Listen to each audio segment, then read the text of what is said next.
Gontard, pour le groupe écologiste, Solidarité et Territoires. Merci, Monsieur le Président, Monsieur le Premier ministre. Quelle devrait être l'attitude de la France face au gouvernement d'un État qui mène des guerres récurrentes contre ses voisins, les occupe militairement, les colonise et les annexe? Quelle devrait être l'attitude de la France face à un gouvernement qui pratique l'apartheid envers un peuple occupé, rétablit la peine de mort seulement pour ce peuple, construit un mur pour s'en séparer et pratique la torture?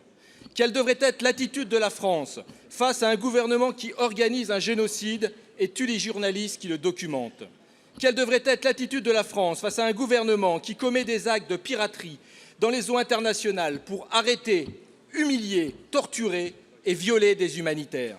Quelle devrait être l'attitude de la France face à un ministre qui, si fier d'une telle barbarie, humilie encore ses militants devant les caméras? Monsieur le Premier ministre, ce gouvernement voyou existe. C'est celui de Netanyahou. Il cherche à faire disparaître la Palestine et agresse le Liban, notre allié traditionnel.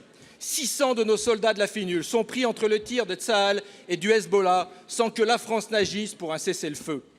Monsieur le Premier ministre, le gouvernement israélien nous humilie tous les jours. Alors que nous aurions dû décréter un embargo sur les armes, c'est Israël qui annonce il y a 2 mois ne plus nous en acheter. La semaine dernière, son ambassadeur a séché votre convocation. Cette impunité, érigée en système, encourage toutes les provocations et les pires atrocités. Monsieur le Premier ministre, coopérez pleinement avec la CPI et appliquez ces mandats d'arrêt. Plaidez avec force pour la suspension de l'accord Union européenne-Israël. Exigez des observateurs indépendants dans les prisons de Tsahal.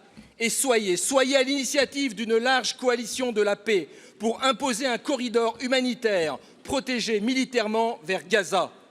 Enfin, la France a reconnu l'État de Palestine. Ouvrez notre ambassade.